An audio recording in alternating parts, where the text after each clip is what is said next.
صباح الخير.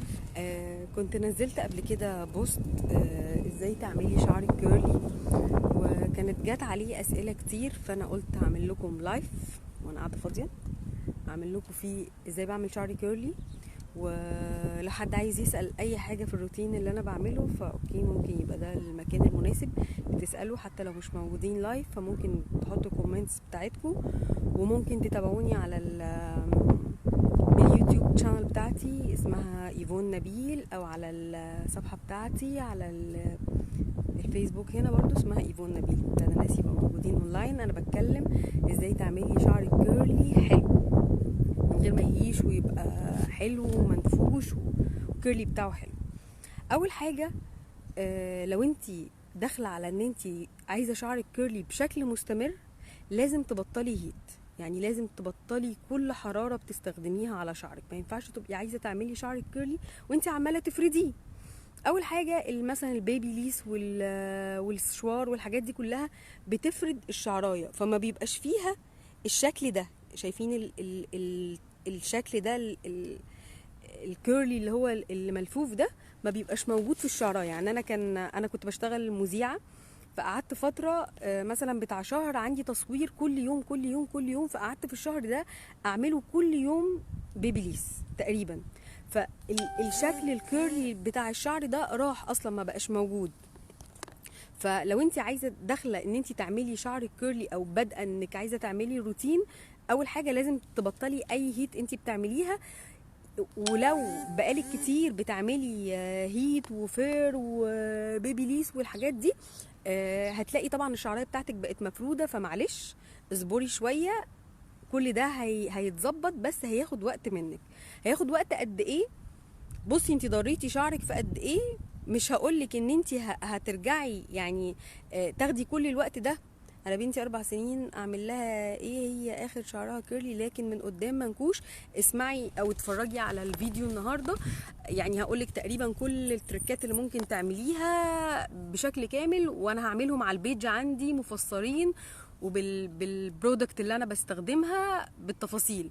لو مش عايزه تجيبي برودكت هقولك ليها بدايل، حاجات طبيعيه ممكن تستخدميها على شعرها وبرده تجيب نتيجه حلوه، ويبقى الكيرلي شكله حلو وجميل كانك مستخدمه اغلى حاجات ممكن تستخدميها في الدنيا. صباح الفل يا اسماء.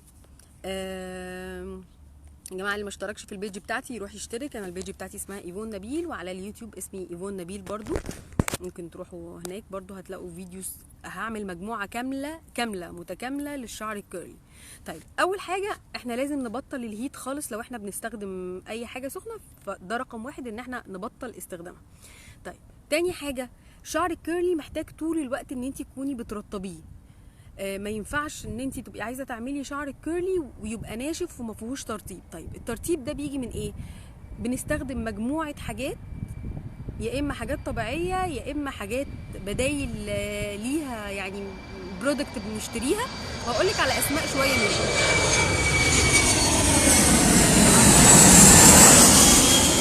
هبطت الطائره، لقد هبطت الطائره، لقد هبطت الطائره، الحمد لله هبطت الطائره. انتوا معانا في الحدث كده لحظه بلحظه.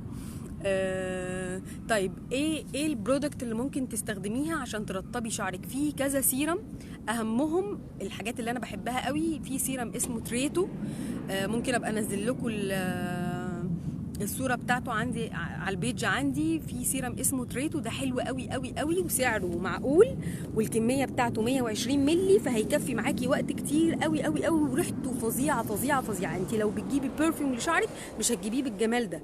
فتريتو ده من افضل السيرمز اللي انا استخدمتها.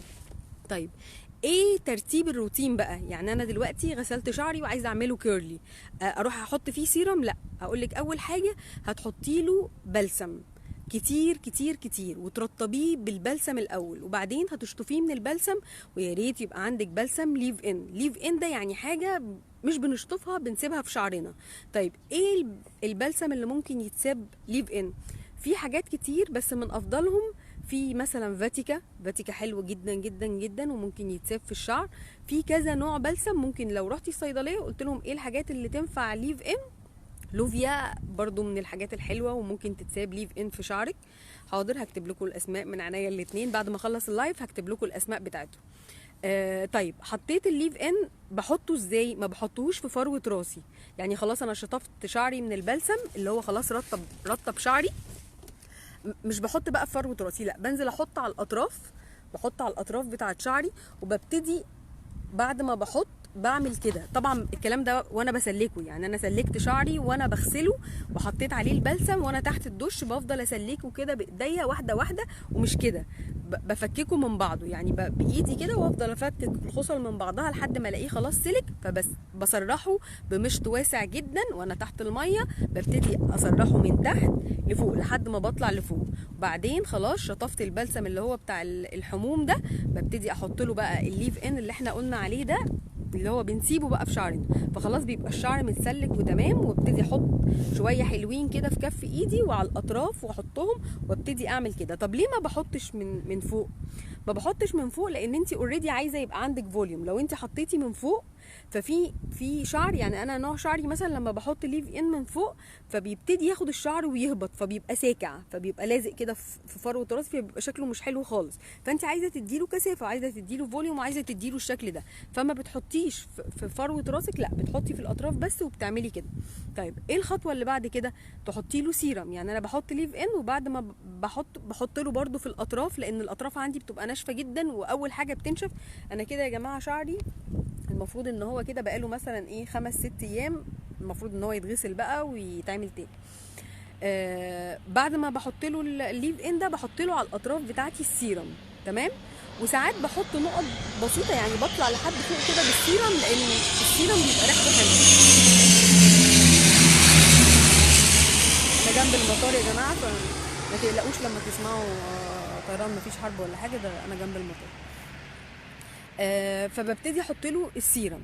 طيب الموضوع خلص على كده؟ انا نسيت نقطه مهمه جدا، احنا بنبطل ننشف بالفوطه العاديه بتاعتنا دي، وبننشف بدلها هاتي فلينة ابوكي، ما عندكيش فلينة هاتي فلينة ابوكي، تمام، ما عندكيش فلينة ابوكي هاتي اي تيشيرت معفن من عندك، يعني مش هتغلبي خالص على فكره في الموضوع ده، يا اما تيشيرت قطن او فلينة قطن، يا اما في فوطه اسمها ايه مايكرو فايبر، تمام، دي بتبقى شبه ايه، في شرشوبه شبه الفوطه بتاعت المايكرو فايبر دي يعني هنا قتلتي، هاتي الشرشوبه، في شرشوبه بجد كده، هي بتبقى عامله زي اللي بتتباع في محلات ال2.5، هتلاقيها بتتباع في محلات ال2.5، مش عارفه اسمها ايه، اسمها مايكرو فايبر، تمام، فدي اللي هننشف بيها شعرنا. طب ليه بنبطل نستخدم الفوطه العاديه؟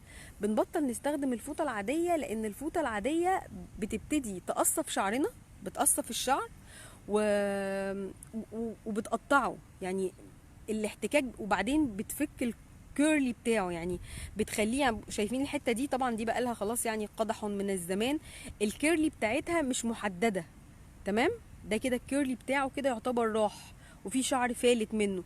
الفوطه بقى بتعمل، الفوطه العاديه بتعمل معانا كده، لكن الفوط اللي انا بقول لكم عليها او الفالنه بتاعت بابا او التيشيرت اللي انت جبتيه بتاعك القطن، اي حاجه قطن، اي حاجه قطن، نبتدي ننشف بيها شعرنا، ونسيب شويه ميه في الشعر كده، ما ننشفوش نخليه ناشف قوي، لان الترطيب مهم ان هو ايه الكيرلي يتعمل شكله وهو فيه ميه، يعني ايه ما ننشفوش ما نعصروش ونحلفه، يعني ما تحلفوش قوي. فدي برضو من الحاجات المهمه اللي احنا لازم نستخدمها. طيب خلاص استخدمنا الليف ان واستخدمنا السيرم، ايه الخطوه اللي بعد كده؟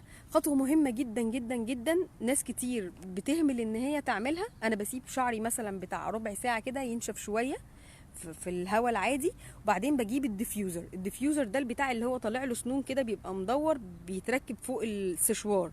طيب هنستخدم السشوار هواء سخن؟ لا، هنستخدمه هواء ساقع واقل سرعه، تمام، ونبتدي نلم شعرنا بالديفيوزر اللي هو بيبقى عامل زي المشط ده كده، ونعمله لفوق ونعمله كده ونسيبه ينشف، فلما بينشف بالهواء ده بيديله فوليوم وكثافه، يعني سيبكم من ان ده كده يعتبر ساكع مش حلو قوي، اول ما بيتعمل بيبقى الفوليوم بتاعه حلو قوي. فدي حاجه من الحاجات اللي ممكن نستخدمها. طيب ما عندناش الديفيوزر ده خالص، ومش ما عندناش استعداد ان احنا نشتريه، مصفى يا ماما، مصفى يا حبيبتي، مصفى كبيره كده حلوه من عند ماما، وبرده تلمي فيها شعرك كله كده، والاستشوار يبقى من تحت المصفى، يعني انت حطيتي شعرك جوه المصفى كانك بتصفي جوافه كده من البذر ان شاء الله، وبعدين تحطي بقى ايه الاستشوار من تحت المصفى.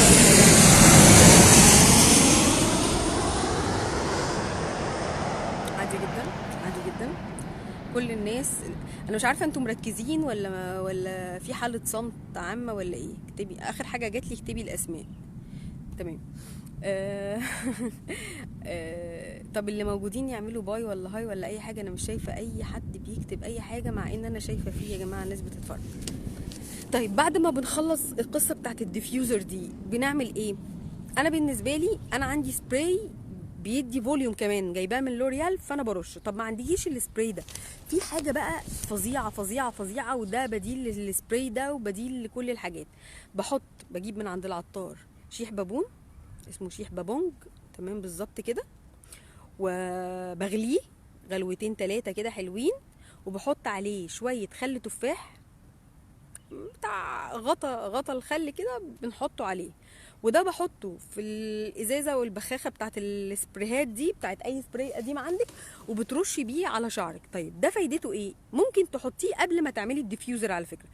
اولا ده بيلمع الشعر جدا جدا جدا جدا، بتحسي ان انت شعرك شايني ولامع لو مفيش استشوار بصي نفس المصفى وقفي قدام المروحه، يعني بصي لو مفيش استشوار ومفيش مروحه، عشان انا عارفه ان في ناس هتعلي عليا، انت تحطي الاستشوار وتخلي اخوكي الصغير ينفخ بقى. هلو هلو هلو، ايوه كده. بصي لما بيبقى فيه تفاعل بيبقى فيه ضحك وفيه حاجات لطيفه. كل الناس اللي موجودين، اللي موجودين ممكن تتابعوا الفيديو ده بطريقه مفصله وطريقه بروفيشنال وشكل لطيف قوي، وتتابعوا فيديوهات كتيره فيها اختراعات وحاجات على اليوتيوب شانل بتاعتي.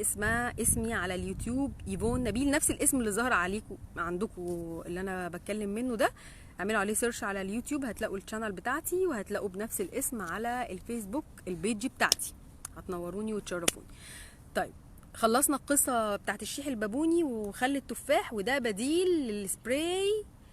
سيبي لايف والنبي، لا مش هسيبه. وده بديل للسبراي اللي هو بتاع لوريال، اللي هو بيعمل الكثافة في الشعر وبيعمل اللمعة يعني بيعمل لمعة حلوة في الشعر وبيعمل كثافة. طيب اللي شعره ايه رأيك؟ مبسوطة مني؟ اللي شعره فاتح يا جماعة، الشيح البابوني ده بجد بيخلي الشعر لونه تحفة، يعني هتلاقوا في الأطراف كده لون ده بتاخديه. طيب انا تقريبا خلصت الخطوات الاساسيه بتاعه ازاي تحولي شعرك لكيرلي. تمام. في تفاصيل كتيره يا جماعه ازاي تعرفي ما كنتش موجوده ازاي كيرلي. طب يا منى معلش، يا اما ترجعي للفيديو من اوله، يا اما تيجي على البيج بتاعتي او الشانل بتاعتي على اليوتيوب، هتلاقيني ان انا قايله لك ليه مش هتسيبيه. انا لسه جايه. انتي بتقولي لي سيبي اللايف والنبي، طب اعمل ايه؟ طيب لا احنا كده، انا يعني انت عايزه اللايف تطلعي فيه ولا عايزاني اعمل ايه؟ مش فاهمه. هنتخانق على اللايف يعني ولا ايه؟ فهميني بس يا هاجر عشان مش فاهمه. الشيح بابون ده سايل يعني؟ لا، الشيح البابوني ده بيتجاب من عند العطار. ده ورده مجففه كده زي النعناع، زي حاجات كتير بتجيبيه وتحطي كبشه كده بكف ايدك وبتحطيهم يتغلوا، بتصفيه منه، وبعدين بتاخدي الميه بتاعته بتبقى لونها مصفر كده شويه، تحطي عليها غطا ازازه خل تفاح. يا هاجر فهميني. لا لما تخلصي ما تمسحها. لا مش همسحها. انا افتكرتك بتتخانقي معايا عايزاني اسيب اللايف امشي اتكل على الله، فبقولك لا مش هسيبه. من عينيا الاتنين يا هاجر. ولو يعني لو في اي مشكله في اللايف يا ستي وعايزه تساليني اي سؤال ابعتيلي اساليني، من عينيا الاتنين وهجاوبك عليه. يا ريت يا ريت يا ريت يا ريت كل الناس اللي موجودين بجد يخشوا على البيج بتاعتي، لاني بجد بجد هعمل لكم سلسله هايله. طيب في حاجات تانية يا جماعه كتير، بس انا مش هتكلم عليها عشان اللايف ما يبقاش طويل قوي. ازاي تعرفي مساميه شعرك؟ يعني في حاجات كتير ممكن تستخدميها لشعرك بس ما تفيدهوش. لا يا روح انت ربنا يخليكي، ده انت اللي منوره. في حاجات كتيره بتحطيها لشعرك وتلاقي شعرك حاضر هعمل له سيف. في حاجات كتير بتحطيها لشعرك وتلاقي شعرك وقع، مع ان هي حاجات مفيده جدا. يعني مثلا في ناس بتقول على وصفه مثلا النخاع، في ناس تانية بتقول على اسم البيج بتاعتي اسمها ايفون نبيل باسمي برضو. في ناس بتقول على وصفة النخاع، طب في ناس تانية بتتكلم على وصفة السمنة البلدي، ازاي تعملي شعرك بالسمنة البلدي ويبقى تحفة وطري وفظيع. في ناس تانية بتتكلم على مثلا ان زيت الخروع بيتقل الشعر. في ناس تانية بتتكلم على زيت الزيتون. طب ايه الحاجة اللي تختاريها مناسبة لشعرك وتخليه ما يقعش؟ دي هتعتمد على مسامية شعرك. انا مش هقدر اشرح ان هو مسامية الشعر، لان يعني ازاي تعرفي مسامية شعرك وازاي تعرفي تختاري له منتجات ايه، لان القصة هتبقى طويلة وهتطول مننا قوي. ازاي ده؟ هو كده بقى.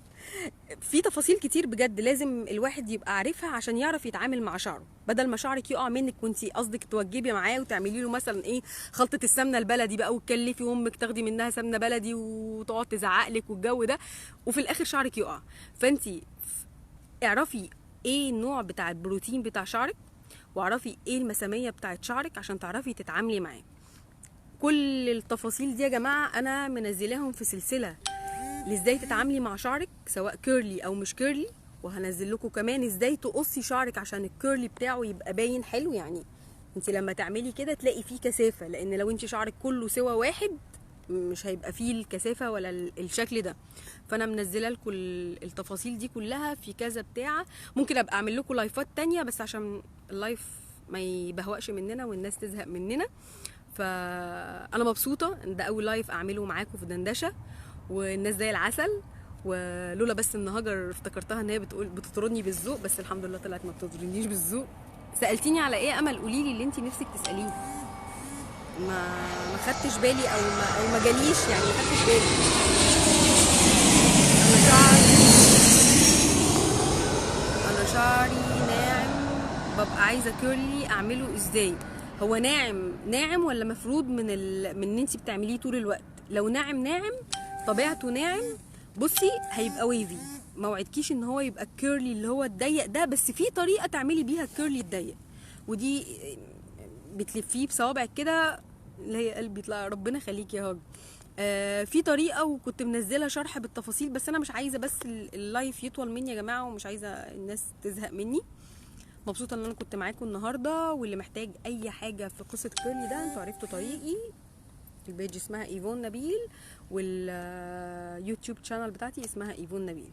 هستناكم واشوفكم عندي بقى، وهجيلكوا تاني في لايفات تاني للكيرلي والحاجات تانية.